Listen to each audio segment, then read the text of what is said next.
I got these animals going to the back, and my grass didn't die, I guess. I've never seen this before. It got down to like -1 with wind chill. It was like 0 degrees outside, and yeah, I guess, well, right now it's like a 40 or something like that, 35, 40. And my grass has thawed, and it's still alive. I mean, you can still see it. Grass, plant material, if it's stiff like this, it's called a turgidity, I think is what the term is. But plants are they are alive like this. Okay, so plants have a unique cell inside of their plant material that it's called a vacuole, but it retains water. Like human beings, we don't have cells in our body that specifically just store water, but plants do. Plants have a cell called the vacuole, and the whole purpose of the vacuole is to store water. And when that vacuole stores water, it will actually swell up. It will swell, and when it swells, it causes pressure. And that pressure is what causes plant material to be upright, like this. So imagine like this grass right here. If this grass was dead, it would be on the ground flat. It would be on the ground flat, and it would be like a limped over dead. But that happens because one of the reasons that happens when it's very cold is because the water inside of the vacuole has frozen. And when the water inside of the vacuole has frozen, it's made ice crystals, and the ice crystals have penetrated the walls of the vacuole, and so the vacuole has exploded. And when the vacuole explodes, the plant is no longer able to store water. And when the plant is no longer able to store water, it will limp over dead. And so this grass right now, you can see that it's still upright. It's still upright, and it's still alive. And so that means that the vacuole has not exploded, which is, I've never seen grass survive this cold of a temperature before. This is actually my first time ever seeing grass survive like 0 degrees. I've never seen this before. And this well, it's actually very interesting, and it's also very good. I won't have to, I actually don't even need to put these animals on a complete ration at all. As of right now, I can give them a little bit of a ration if I feel like it. But they actually, the grass back here is just fine. No, it's still alive. It's not dead. And so, but this is a winter wheat, and this is so far, this has been the best winter grass that I've ever grown.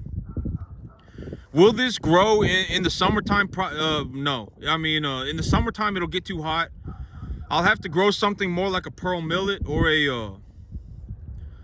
a sorghum Sudan, or like a Bahia grass or something like that. But in terms of the wintertime, the specific cultivar of grass is called the ForageMax winter wheat. And, as of right now, this is the best grass that I've ever grown in the wintertime. I haven't ever grown a grass this good before in the wintertime. And I've grown ryegrass in the past, and the ryegrass, it's just not very good. The plant material, well, I mean, it's good, but it's not. I would 100% of the time, I would rather plant winter wheat. Well, I'm not gonna say 100% because I don't exactly know. I'm sure that there is a situation where I would grow ryegrass over winter wheat. I just don't know it off the top of my head. But realistically, this winter wheat is a much better grass, in my belief, than a ryegrass. And if you look around, the grass is still alive. I didn't think that, I thought that my grass was gonna die over I thought I was gonna have to grow it back, but it's still here, and I mean, it's still turgid. And so, yep, I guess I'm good to go. Here in about the next 2 weeks or so. Well, no, excuse me, not the next 2 weeks. It's already been a week. Here this weekend, on about a Saturday, Monday, Tuesday, Wednesday, Thursday, it's supposed to rain. I got like a 60% chance of it raining every single day for like the next week. And so that does mean that I need to put fertilizer back on my field. And my fertilizer bill for the last month was like 500 bucks. It was like 550 bucks. And so all this grass right here, it cost me about $550 a month to grow. And I'm gonna keep my stocking densities at around 30, because at 20 animals, you know, at just 20 animals, I don't even, I have so much grass out here. It's just, the animals are not gonna be able to eat it. And so, even at 30, I probably will not be able to feed all my grass. But it's okay. 30 is the amount of animals that I need to make my monthly goals. Because, okay, here's a realistic situation of what's going on with my budget. Okay, like me right now, I make in excess of about $4,000 or $5,000 a month. So every single month, you know, I have about $4,000 to $5,000 left over, right? And so that's just money sitting in my bank account. That's about how my finances work out. Is that every single month, you know, my bills cost about 2,500 bucks. So if I pay for my truck, I pay for my mortgage, I pay for my insurance, I pay for everything. It costs me about $2,500, maybe $2,750. And so, you know, and I make probably close to $7,000 to $8,000 a month. And so that leaves me with like $4,000 or $5,000 a month left over of just money. Like, as long as I'm running beef cattle, right? I'm not just saying that this money magically appears in my bank account, but as long as I keep farming, I just keep farming. I produce beef cattle, and I sell the beef cattle. I have about $4,000 to $5,000 left over every single month. Granted, that this money does not just fall into my bank account. I need to keep farming. You know, as long as I'm selling beef cattle, I will have money left over every month. And so here's something realistic that's going on with me right now. Like, let's say me, I got an idea, and I have some time right now, you know, because right now I'm kind of in this situation where I'm waiting for funding, right? I'm looking to get a loan from the USDA. I believe that the USDA is my best source of funding. And so I really want to take a USDA loan, because they're not gonna penalize me for not putting a down payment on the loan. They're not gonna charge me private mortgage insurance. They're gonna give me a 100% loan to value loan, and I only need to pay principal and interest for that loan. And so, and they're gonna give me a loan at about 4%. And so when I look at the numbers, it's like, okay, a loan, it's gonna cost a $500,000 loan. It's gonna be like $2,500 a month, right? And so, that's probably my best source of funding. Somewhere around $2,500, $3,000 a month is what I'm going to be paying for about $500,000, $600,000. And so that's the funding that I'm looking to get. And if I'm looking to get that funding, I need to wait until I file my taxes, and then I need to take the paperwork over to the bank, and then the bank needs to check my paperwork and then run everything. So it's going to be a process. Money does not just appear, right? Like, I need to go to the bank, I need to take my paperwork, and then the bank needs to look at my paperwork, and then the bank needs to you know, run my numbers through the computer, and the computer's gonna spit something out, and then they're gonna hand that to me, right? It's gonna take some time. It doesn't just happen overnight. And so, you know, I'm in this situation where I'm making in excess of about $4,000 or $5,000 a month. I'm running my beef cattle. I'm making I'm making good money on my animals, and I'm making good money on this farm. And under any circumstance, I don't really want to, so I don't want to really push this farm too hard, because let's say, right now, let's say I make about $40,000 a year on this farm, right? I make about $40,000 a year on this farm, maybe $45,000 a year on this farm.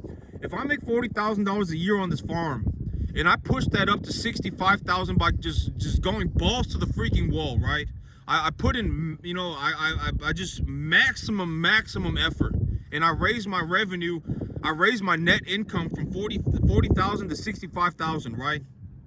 It's not that the extra $20,000 a year is not going to change my life. What will change my life is if I make $40,000 a year here, and I take that $40,000 to the bank, and the bank gives me a loan on that money, and they say, okay, this guy makes in excess of $40,000 a year. Let's just give him the $600,000.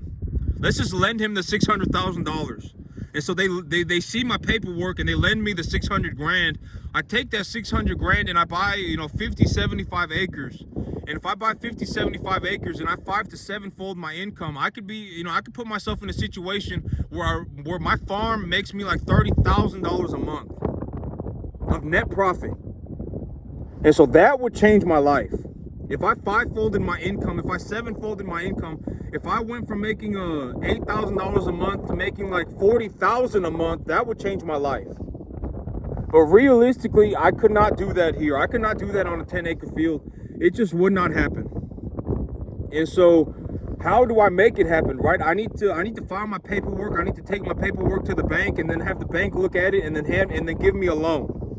And when the bank gives me the loan, I can invest it, and then I can take the money that I'm making here and use the money from here to cover the debt service for my new loan until the new property starts making money. And when the new property starts making money, I can just utilize the money that my property is making to pay for the loan and then keep the excess.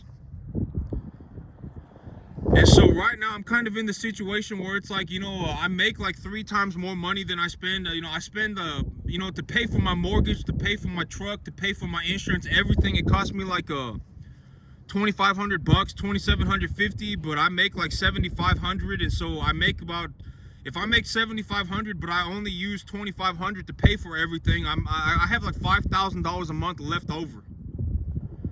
But saving $5,000 a month is not really going to change my life. And if I tried to save $5,000 a month, I would get taxed a lot. Like I would immediately have to pay the government like probably close to $2,000, about $2,000, about $2,500 of that $5,000. And so no matter what, my money is gone. That's the thing, is that I can't hold on to cash. Holding on to cash is it's not a realistic way of saving money. Like if I were going to save money, when I think about saving money, I think about saving money through the equity in my property. I think about saving money by reducing my income tax burdens by purchasing assets. I do not sit there and think about holding on to cash. Holding on to cash, ultimately, you are not really saving money because you'll have to pay the government tax. And so, even just holding on to cash is not really saving money. And so when I think about saving money, the way that I think about saving money is, okay, if I have this much income and I purchase this many assets, I purchase this many cattle. If I purchase this many cattle, I can reduce my income tax burdens to nearly zero while also growing my money. Because the cattle, if I bring in cattle and I take care of the animals, right? I take good care of the animals and the animals gain weight.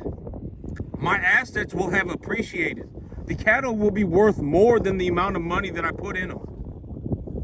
And so let's say I bring home an animal and I put $900 into the animal and I make $1,600 on it. I made a net profit of $700 and I've reduced my income tax burdens to zero, to nearly zero.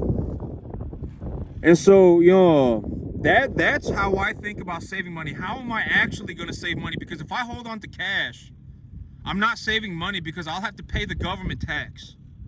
But if I have cash and I turn it into cattle and I purchase cattle, now I can write the cost of the cattle off on my income taxes. And my cattle will appreciate as long as I take care of them properly. And so my wealth will grow tax-free.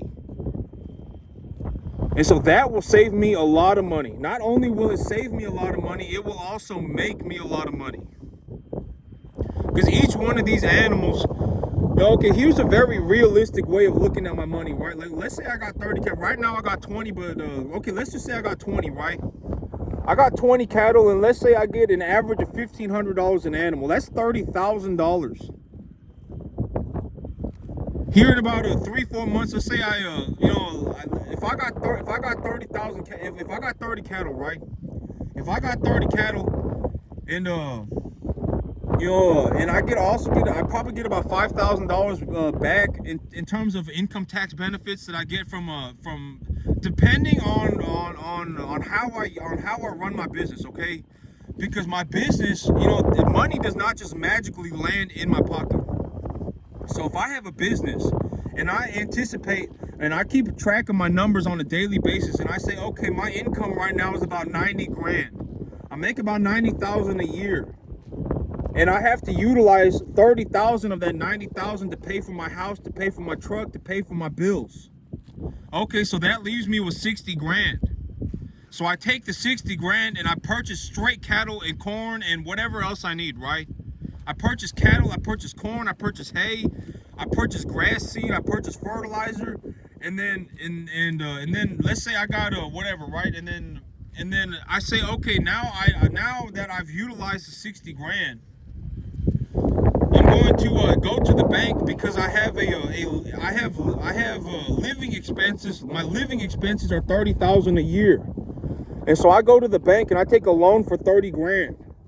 Well, if I take a loan for 30 grand and I invest that 30 grand as well, that's covered my entire living expenses. So now I don't owe any income tax.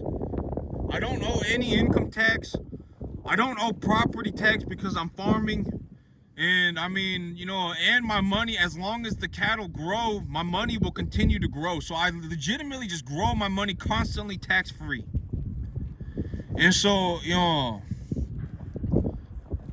and here in, like, let's say 3 months, right? I got 30 cattle, and let's say I make 50,000 on my farm over the next 6 months. That's like $9,000. That's like $8,000 a month that I'm making. And I'm not there, you know, granted that someone does not have a major problem, right? Like if somebody got like 10 girlfriends, or, you know, they're addicted to drugs or something. I mean, or they're addicted to spending money. Some people get addicted to spending money too, and, you know, granted that they don't have a major problem.